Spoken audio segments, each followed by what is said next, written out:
Hello everyone, welcome to UPSC History Revisited। Art and culture की इस series में हम इस मॉड्यूल में स्टार्ट करेंगे आर्किटेक्चर एंड स्कल्पचर्स, जो कि हमारे सिलेबस का एक बहुत इम्पॉर्टेंट पार्ट है। ये है मॉड्यूल 1, जिसमें हम इंडस वैली सिविलाइजेशन के आर्किटेक्चर को डिस्कस करेंगे। तो चलिए शुरुआत करते हैं इस मॉड्यूल की। So first of all, Harappan civilization के आर्किटेक्चर को डिस्कस करने से पहले इट्स एक्चुअली वेरी इंपॉर्टेंट ये जानना कि आखिर ये जो पूरा का पूरा सिविलाइजेशन है, इसकी डिस्कवरी किस प्रकार हुई। तो आप यहाँ देखते हैं कि जो एलेक्जेंडर कनिंघम है, वो archaeological survey of India Britishers के टाइम पे एक नया डिपार्टमेंट स्टार्ट किया गया था, और वो डिपार्टमेंट एलेक्जेंडर कनिंघम के द्वारा ही शुरू किया गया था। Alexander Cunningham is someone who was very much interested in this particular time period from 600 before Common Era to 400 Common Era। तो ये जो पीरियड था, इसमें वो बहुत ज़्यादा इंटरेस्टेड थे और वो इसी पीरियड को स्टडी करना चाहते थे। इस पीरियड से जुड़े हुए बहुत सारे एविडेंसेस थे, लिटरेरी एविडेंसेस थे, न्यूमिस्मैटिक, यहाँ पे कॉइन्स थे, काफ़ी सारे फॉरेन अकाउंट बुक्स थी, आर्कियोलॉजिकल एविडेंसेस भी बहुत थे। तो ये पीरियड पढ़ना काफ़ी इजी था, इसको रिकंस्ट्रक्ट करना बहुत इजी था, और वो इसी पर्टिकुलर पीरियड को पढ़ना चाहते थे। इस पीरियड को अगर पढ़ा जाए तो ये पीरियड बात करता है उन किंगडम्स के बारे में जो कि गंगा नदी के पास शुरू हुए, गंगा नदी के पास ही पनपे। तो इस पीरियड के हिसाब से यहाँ पे जो सबसे पहली सिविलाइजेशन या सिविलाइज लोग आपको देखने को मिलेंगे, वो गंगा नदी के किनारे देखने को मिलेंगे। लेकिन जब Alexander Cunningham archaeological survey of India के डायरेक्टर जनरल थे, उसी दौरान यहाँ नॉर्थ वेस्ट वाले इलाके में खुदाई शुरू हुई, और एक्सकेवेशन के टाइम पर कुछ ऐसी चीज़ें पाई जाने लगी वो बहुत अलग थी, जैसे कि सील, जो कि आप स्क्रीन पर देख सकते हैं। ये सील, इसके साथ साथ पकी हुई ईंटें। उस समय में अलेक्जेंडर कनिंघम को समझ नहीं आ रहा था कि इन ईंटों को, इन सील्स को इस 600 बिफोर कॉमन एरा से 400 कॉमन एरा के बीच में कहाँ पर रखा जाए, क्योंकि जितनी भी लिटरेरी सोर्सेज या डायरेक्ट सोर्सेज वो यूज़ कर रहे थे, उनमें इस सील के बारे में कहीं पर भी जिक्र नहीं किया गया था। तो अलेक्जेंडर ने उस समय में उस सील को इग्नोर कर दिया, और जितनी भी पकी हुई ईंटें पाई जा रही थी एक्सकेवेशन पर, उसको यहाँ पे रेलवे ट्रैक्स बिछाने के लिए यूज़ किया। लेकिन आगे चलकर 1920s में आपको यहाँ पे एक नए डायरेक्टर जनरल देखने को मिलते हैं, जॉन मार्शल, जिन्होंने यहाँ पर बहुत से आर्कियोलॉजिस्ट के साथ मिलकर इस एरिया को अच्छे से एक्सकेवेट किया, और सील्स बहुत ज़्यादा मात्रा में जब पाई गई, तब जॉन मार्शल को समझ आ गया कि हम इन सील्स को इग्नोर नहीं कर सकते, there is some sort of significance which is connected to it.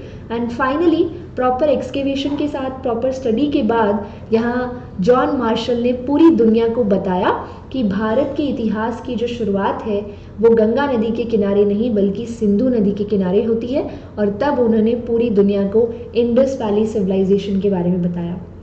यहाँ Indus valley civilization Mesopotamian civilization के कंटेम्प्रेरी थी, एंड ये Indus valley civilization Harappan civilization भी कहलाती है, क्योंकि इस सिविलाइजेशन की पहली साइट जिसको एक्सकेवेट किया गया था वो हड़प्पा ही थी। इसके साथ साथ आप इस मैप में बाकी की साइट्स भी देख सकते हैं, you all can see this.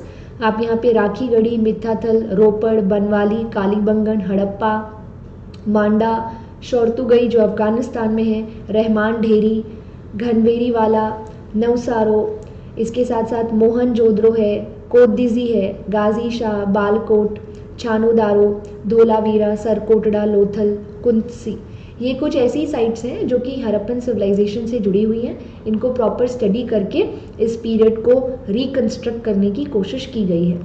ये जो हड़प्पन सिविलाइजेशन हम पढ़ते हैं, ये मेच्योर हड़प्पन सिविलाइजेशन है, जो कि 2600 बिफोर कॉमन एरा से 1750 750 बिफोर कॉमन एरा तक रहा। तो आज के इस पर्टिकुलर मॉड्यूल में हम आर्किटेक्चर डिस्कस करेंगे इस पीरियड का, इस समय के लोगों ने किस तरह की बिल्डिंग्स बनाई और उसके क्या क्या फीचर्स थे। तो चलिए शुरुआत करते हैं टाउन प्लानिंग से। सो सबसे पहले आप अगर इस पिक्चर को देखते हैं तो ये एक 3D पिक्चर है जो कि मोहनजोदड़ो की है, और इस पर्टिकुलर पिक्चर को देखकर आपको बहुत सारी चीज़ें ऐसे देखने को मिलेगी जिसके बेस पर हम कह सकते हैं कि ये टाउन्स वाकई में प्लान्ड टाउन्स थे। जैसे कि अगर आप इस पिक्चर को देखते हैं तो ये पिक्चर में जो पूरा टाउन है वो दो हिस्सों में बटा हुआ है। पहला है लोअर टाउन जो कि साइज में काफ़ी बड़ा है, ये वाला इलाका, ये वाला पार्ट, और दूसरा है अपर टाउन जो कि साइज में काफ़ी छोटा है। यहाँ लोअर टाउन इसलिए कहलाता है क्योंकि वो छोटे प्लेटफॉर्म पर बना है और अपर टाउन जो है वो ऊंचे प्लेटफॉर्म पर बना है। इसके साथ साथ जितनी भी बिल्डिंग्स आप इस पूरे पिक्चर में देख सकते हैं वो या तो रेक्टेंगुलर शेप में है या फिर स्क्वायर शेप में है, और जितनी भी स्ट्रीट्स हैं वो एक दूसरे को 90 डिग्री के एंगल पर ही कट करती हैं। इवन ये जो टाउन है इसको फोर्टिफाई भी किया गया है अगर आप यहाँ पे ध्यान देंगे तो, और इन फोर्टिफिकेशंस में गेटवेज भी हैं जिनके ज़रिए आप इन टाउन्स में एंटर हो सकते हैं। तो इस पिक्चर से भी काफ़ी हद तक ये प्लान्ड टाउन लग रहा है, लेकिन इसके अलावा भी इस टाउन के बहुत से दूसरे फीचर्स हैं, जैसे कि ड्रेनेज सिस्टम। कहा जाता है कि टाउन प्लानिंग में यहाँ पे इन सिटीज़ को बनाने से पहले, घरों के कंस्ट्रक्शन से पहले ड्रेनेज सिस्टम जो है वो तैयार किया गया।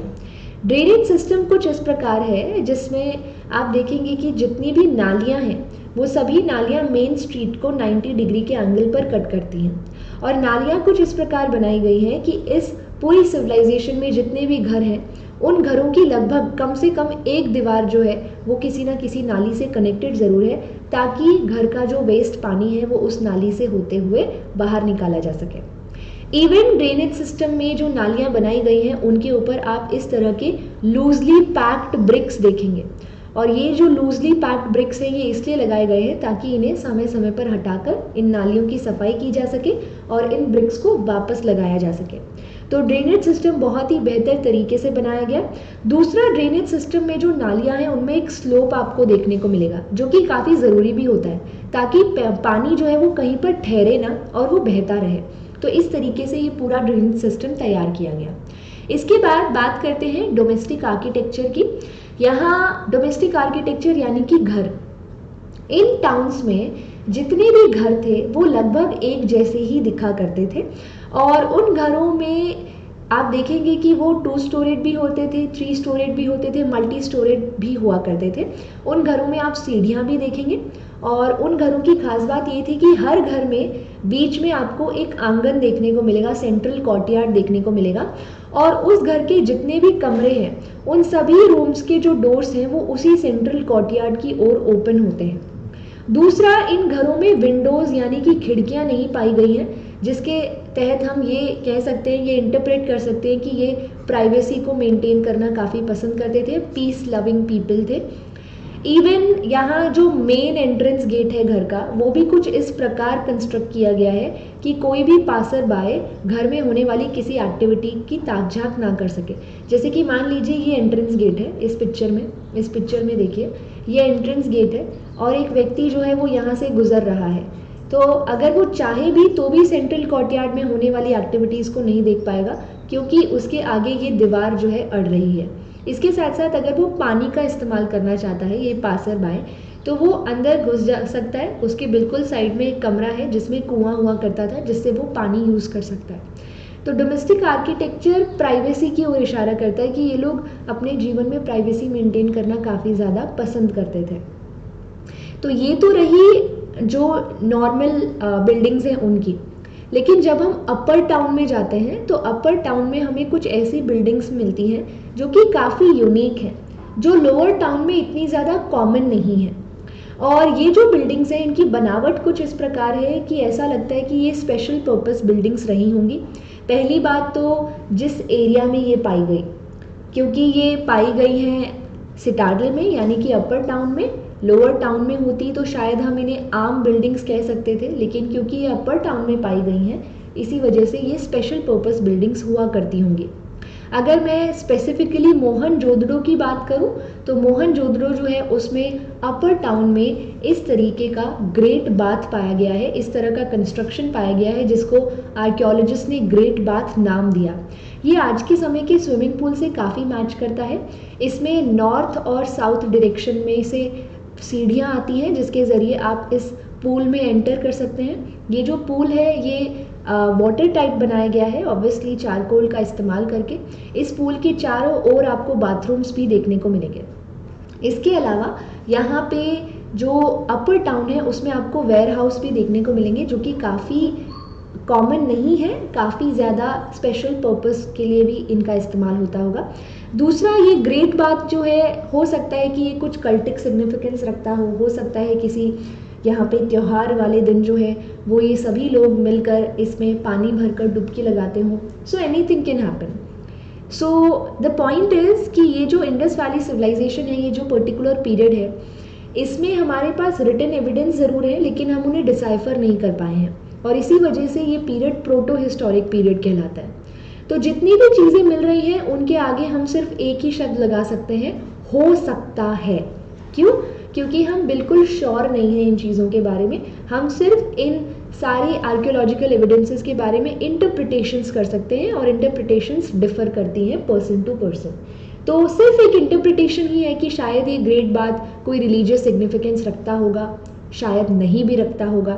सो we don't know about this thing. So this was all about architecture. Normally जितने भी टाउन्स आप देखेंगे वो टाउन्स लगभग इसी प्रकार के हैं और इसी तरह के दिखते हैं, लेकिन कुछ एक्सेप्शंस भी हैं, जैसे कि धोलावीरा। धोलावीरा को अगर आप देखोगे तो धोलावीरा 2 पार्ट्स में डिवाइडेड नहीं है बल्कि 3 पार्ट्स में डिवाइडेड है। इसमें आपको अपर टाउन भी मिलेगा, मिडिल टाउन भी मिलेगा और लोअर टाउन भी मिलेगा। वही लोथल भी एक एक्सेप्शन ही है, क्योंकि लोथल जो है उसमें अपर टाउन और लोअर टाउन में एक टाउन को डिवाइड तो किया गया है लेकिन उसका फोर्टिफिकेशन नहीं किया गया। तो ये था आर्किटेक्चर इंडस वैली सिविलाइजेशन का। नेक्स्ट सेशन में, नेक्स्ट मॉड्यूल में हम बात करेंगे स्कल्पचर्स की। So this was all about today's module. अगर आप मुझे अनअकैडमी प्लस पर ऑब्वियसली फॉलो करना चाहते हैं तो ज़रूर इस पर्टिकुलर लिंक पर जा सकते हैं। इसके साथ साथ अनअकैडमी प्लस पर भी मैं लाइव सेशंस ले रही हूँ। उन लाइव सेशंस को अटेंड करने के लिए आप यहाँ पे रिविजिट 10 जो रेफरल कोड है वो यूज़ कर सकते हैं, जिसके ज़रिए अनअकैडमी प्लस को आप सब्सक्राइब कर सकते हैं और अनअकैडमी प्लस के सब्सक्रिप्शन पर 10% डिस्काउंट अवेल कर सकते हैं। तो ये है रिविजिट 10 रेफरल कोड।